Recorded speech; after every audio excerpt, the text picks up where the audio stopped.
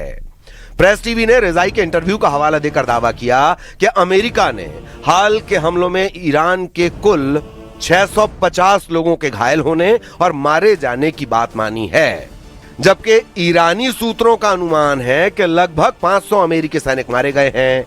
वहीं अमेरिकी central command की लेटेस्ट रिपोर्ट में जॉर्डन और इराक में 4 अमेरिकी सैनिकों की मौत और ऑपरेशन एपिक फ्यूरी में कुल 14 सैनिकों के मारे जाने का अपडेट है। ईरान का दावा सच है तो उसके लिए यह खतरनाक साबित होगा।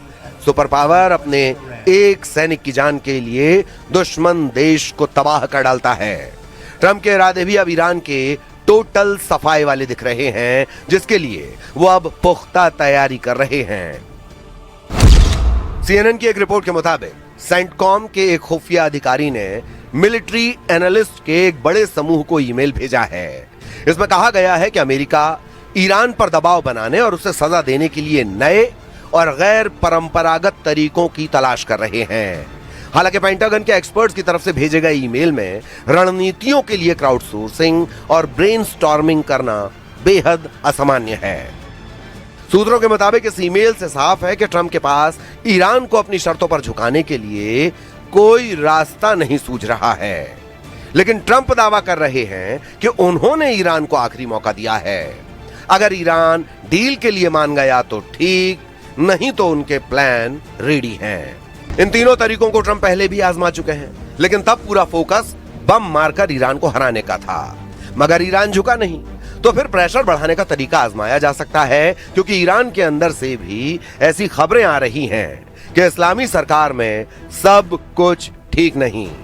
इजराइल के चैनल 14 ने अपनी रिपोर्ट में दावा किया है कि मुस्तफा खामनेई की मसूद पजेश्कियान से ठनी हुई है। सुप्रीम लीडर ने पजेश्कियान को धमकी दी है कि अगर उन्होंने इस्तीफा दिया तो फौरन उसे स्वीकार कर लिया जाएगा। चैनल 14 के दावे से ईरानी नेतृत्व को लेकर अटकलों का बाजार गर्म हो गया है। चैनल 14 ने कहा है कि मसूद पजेश्कियान इस बात से भड़के हुए थे कि उनके सरकार की राष्ट्रीय सुरक्षा और विदेश नीति से जुड़ी नीतियों को बनाने में उनकी भूमिका बहुत सीमित है। मुस्तफा खामनेई ने IRGC कमांडर अहमद वाहिदी को पूरी पावर दे रखी है। वही वॉर जोन में ईरान के सारे फैसले ले रहे हैं। ईरानी लीडरशिप में फूट पड़ने के दावे के बाद से अमेरिकी सेना तूफानी हमलों का प्लान बना रही है। ट्रंप ने हथियारों से ईरान को तोड़ने के प्लान को एक्टिव कर रखा है। उन्होंने अमेरिकी नेवी के लिए 14 नई पनडुब्बियां बनाने के लिए $76.6 अरब का ऐतिहासिक समझौता किया है। इस डील में कोलंबिया क्लास की 5 परमाणु बैलिस्टिक मिसाइलों से लैस सबमरीन बनाई जाएगी।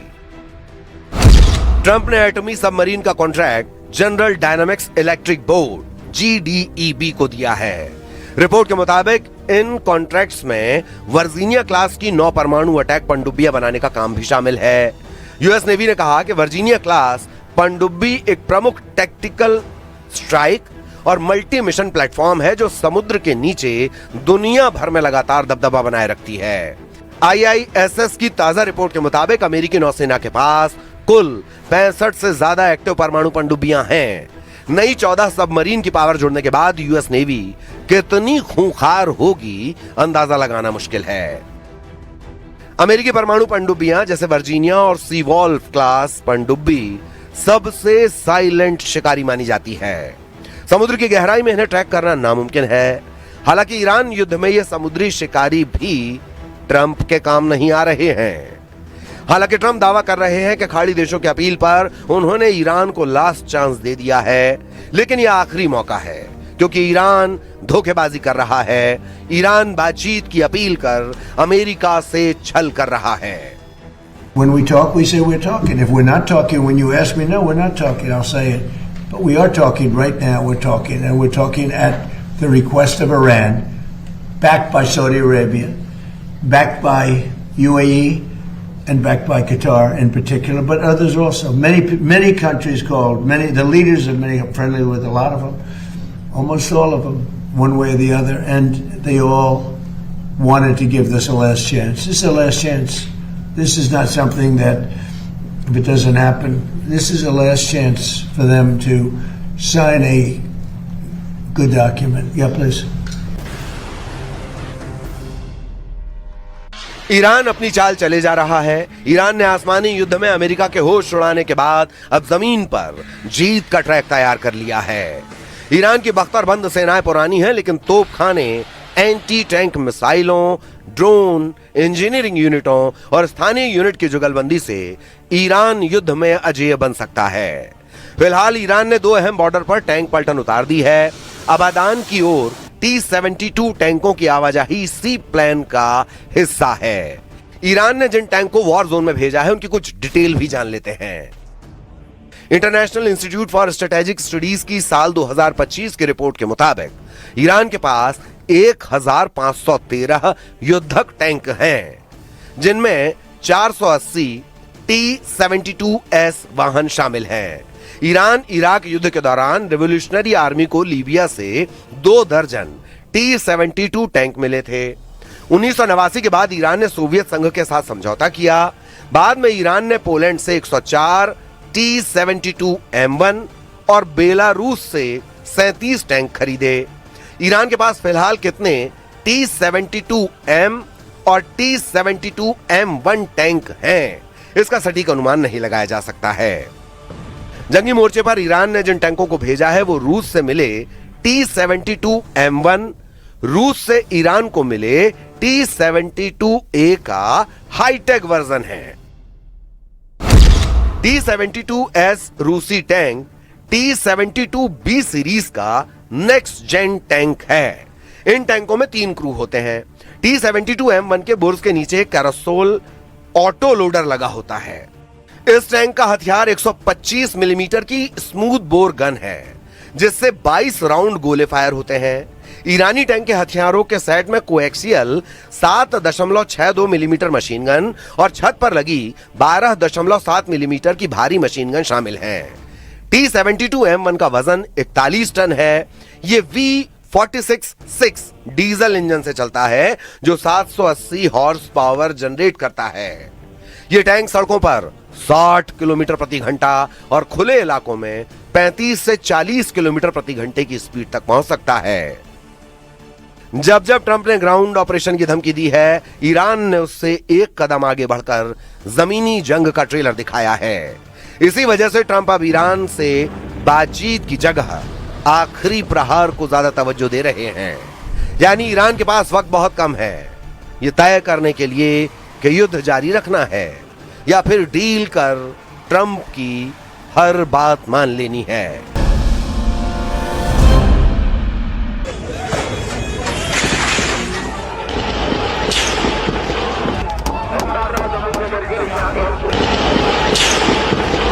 नारे तकबीर!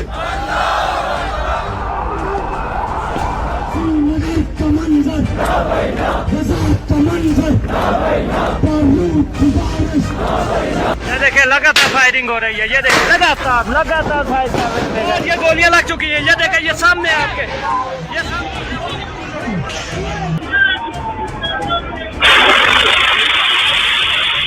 खैबर पख्तूनख्वा में धमाके हो रहे हैं।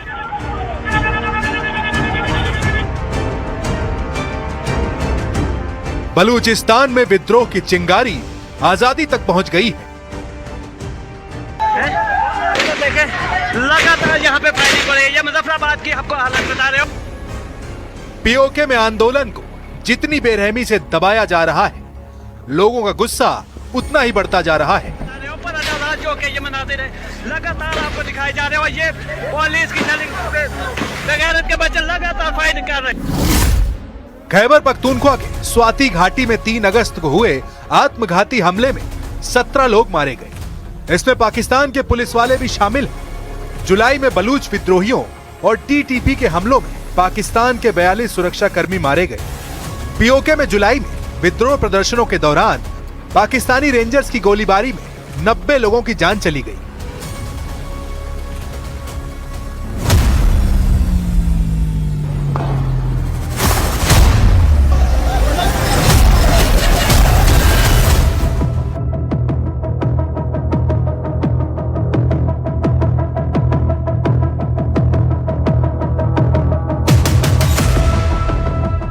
लेकिन बलूचिस्तान की हालत तो ऐसी हो गई है जैसी कुछ ही घंटों में पाकिस्तान के हाथ से निकल जाएगा। दलबंदीन इलाके में फ्रंटियर कॉर्प्स की सुरक्षा में चल रहे फ्यूल टैंकरों और स्टोरेज ट्रकों पर हमले की एक तस्वीर है, जिसे लेकर दावा किया गया कि बलूच लड़ाकों ने सुराब, खुजदार और तुर्बत समेत 8 अलग अलग लड़ाई में 35 से ज्यादा पाकिस्तानी सुरक्षा बलों को मार गिराया है। इन दावों की पाकिस्तान ने कोई पुष्टि नहीं की है, लेकिन बलूचिस्तान में बढ़ते विद्रोह ने पाकिस्तान की नींद उड़ा दी है।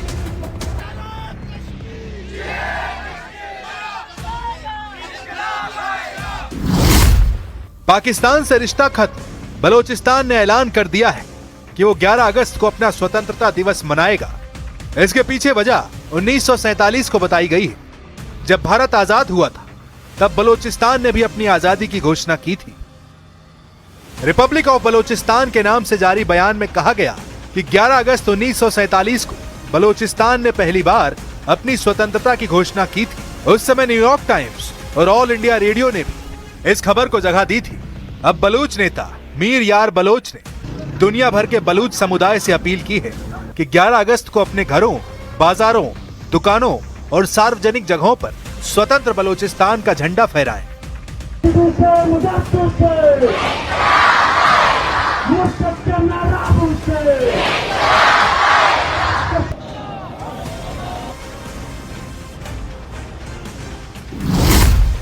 उन्होंने अंतर्राष्ट्रीय समुदाय से भी मांग की है कि बलूचिस्तान को एक स्वतंत्र और संप्रभु राष्ट्र के रूप में मान्यता दी जाए। बलूच पक्ष का कहना है कि पाकिस्तान के साथ रहकर बलूचिस्तान कभी समृद्ध नहीं हो सकता। पाकिस्तान सरकार ने इस घोषणा पर कोई आधिकारिक प्रतिक्रिया नहीं दी है, लेकिन सुरक्षा बलों का ऑपरेशन बलूचिस्तान लगातार जारी है।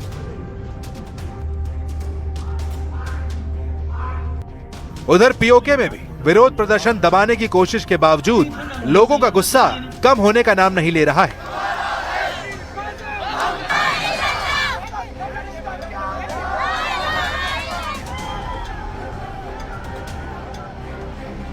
तीन मोर्चे खैबर पख्तूनख्वा, बलूचिस्तान और पीओके में एक साथ बढ़ती अशांति पाकिस्तान के लिए गंभीर चुनौती बनती जा रही है।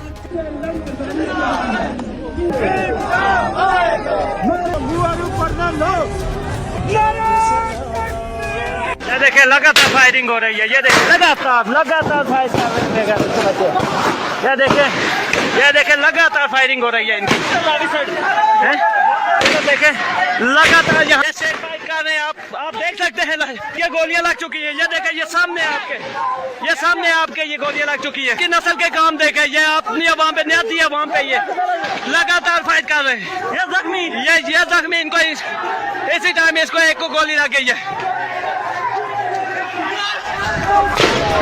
पीओके के मुजफ्फराबाद आम लोगों पर चली गोलियों का वीडियो इमरान खान की पार्टी के एक नेता ने शेयर किया है। इसके अलावा पीओके में प्रदर्शन का चेहरा बन चुके जेएसी ने भी कई वीडियो शेयर किए हैं। एक वीडियो में पुलिस प्रदर्शनकारियों को रोकने के लिए उन पर बेतहाशा टीयर गैस छोड़ती दिखाई देती है। दूसरे वीडियो में लोग जान बचाने के लिए इधर उधर भागते नजर आते हैं। कहीं सड़कें धुएं से भर गई हैं, तो कहीं प्रदर्शनकारियों को जबरन खदेड़ा गया। हर तरफ अफरा तफरी का माहौल दिखाई दिया है।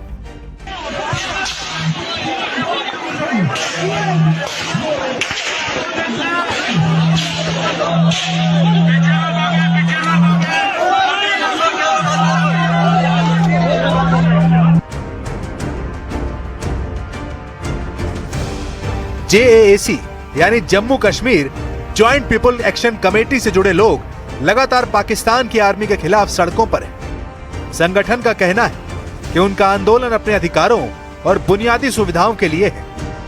80 से ज्यादा लोग जान गंवा चुके हैं, लेकिन संगठन डटा रहा और साथ ही डटे रहे उसके नेता। हर कार्रवाई के बाद प्रदर्शन फिर शुरू हो गया, जिससे साफ है कि आंदोलन थमता हुआ नहीं दिख रहा है।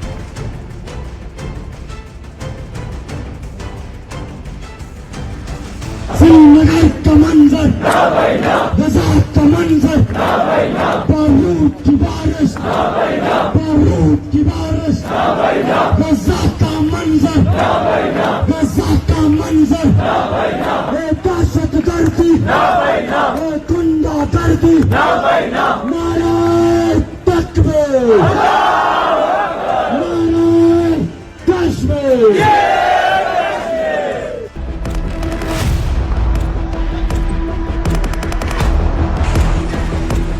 पीओके में जेएसी बुनियादी सुविधाओं और पीओके की 12 आरक्षित सीटों पर आरक्षण खत्म करने की मांग कर रहा है। इसके लिए वहां चुनाव के पहले चरण प्रदर्शन शुरू हुए हैं, जो देखते ही देखते टकराव में बदल गए हैं।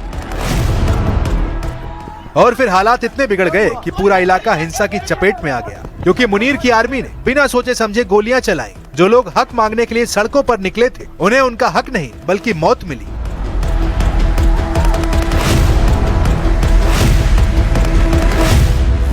कई परिवारों ने अपने लोगों को खो दिया और कई घायल अस्पतालों में जिंदगी और मौत के बीच जूझते रहे।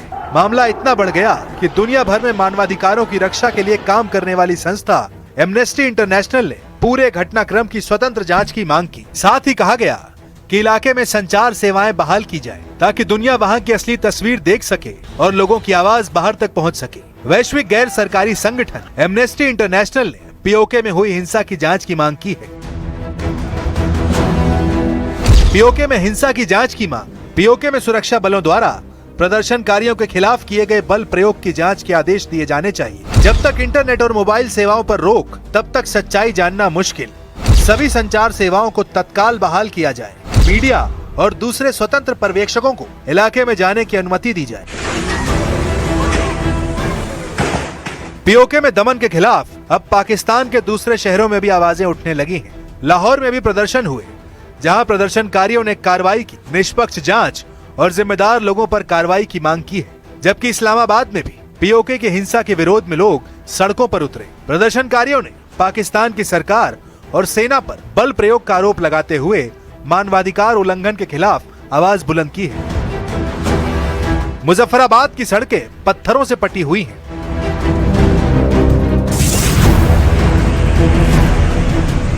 दोनों तरफ जो मरते हैं मुसलमान ही मरते हैं, दोनों तरफ मुसलमान ही हैं। ये बैठे हैं, जो मुतालबात हैं जो हैं उसको मुज़ाकरात के जरिए हल करें। सबसे बेहतरीन और मुस्बत राय ये है कि उसको टेबल पे बैठ के हल किया जाए। मेरा पहला इलेक्शन है, पहली दफ़ा मैं वोट कास्ट करने जा रहा था, लेकिन जो रियासत की सूरत हाल है उसको मद्देनजर रखते हुए मैं अपना वोट बिल्कुल कास्ट नहीं करूँगा, क्योंकि इस वक्त रियासत की बदतरीन सूरत हाल है। पीओके के मुद्दे पर पाकिस्तान के विपक्ष के नेता भी भड़के हुए हैं। सैकड़ों हजारों लोगों को गोलियां मार दी गई। कश्मीर जैसे बंदूकों से दूर लोग, पाकिस्तान से मोहब्बत करने वाले लोग, वो यहाँ तक अपनी पहुंचा दिन तकरीबन 67 के करीब लोग मार दिए गए। इन सब के बीच पाकिस्तान ने फिर अमेरिका के सामने कटोरा फैला दिया है। एक रिपोर्ट के मुताबिक खस्ता हाल पाकिस्तान ने अमेरिका से 10 अरब डॉलर यानी करीब 96,000 करोड़ रुपए मांगे हैं। एक तरफ खैबर पख्तूनख्वा में आत्मघाती हमले रुकने का नाम नहीं ले रहे, दूसरी तरफ बलूचिस्तान में आजादी की मांग पहले से ज्यादा तेज हो गई है। और अब पीओके में भी पाकिस्तान की नीतियों के खिलाफ खुला विरोध सड़कों पर दिखाई दे रहा है। यानी पाकिस्तान इस वक्त एक साथ 3 मोर्चों पर घिरा हुआ है। एक तरफ आतंकवाद, दूसरी तरफ अलगाववाद और तीसरी तरफ अपने ही लोगों का गुस्सा। उधर आर्थिक हालात ऐसे हैं कि सरकार को फिर विदेशी मदद की जरूरत पड़ रही है और अमेरिका से अरबों डॉलर की सहायता मांगी जा रही है। ऐसे में सबसे बड़ा सवाल यही है कि क्या पाकिस्तान पहले अपनी अर्थव्यवस्था संभालेगा या अपने ही घर में बढ़ते असंतोष को, बलोचिस्तान में विद्रोह, खैबर पख्तूनख्वा में आतंक और पीओके में उबलता लोगों का गुस्सा, ये तीनों तस्वीरें इस बात का संकेत है कि पाकिस्तान के सामने चुनौती अब सिर्फ सीमा पार से नहीं बल्कि उसकी अपनी सरजमी से भी खड़ी हो चुकी है। आने वाले दिनों में इस्लामाबाद इन तीनों मोर्चों को कैसे संभालता है, इसी पर पाकिस्तान की आंतरिक स्थिरता का भविष्य काफी हद तक निर्भर करेगा।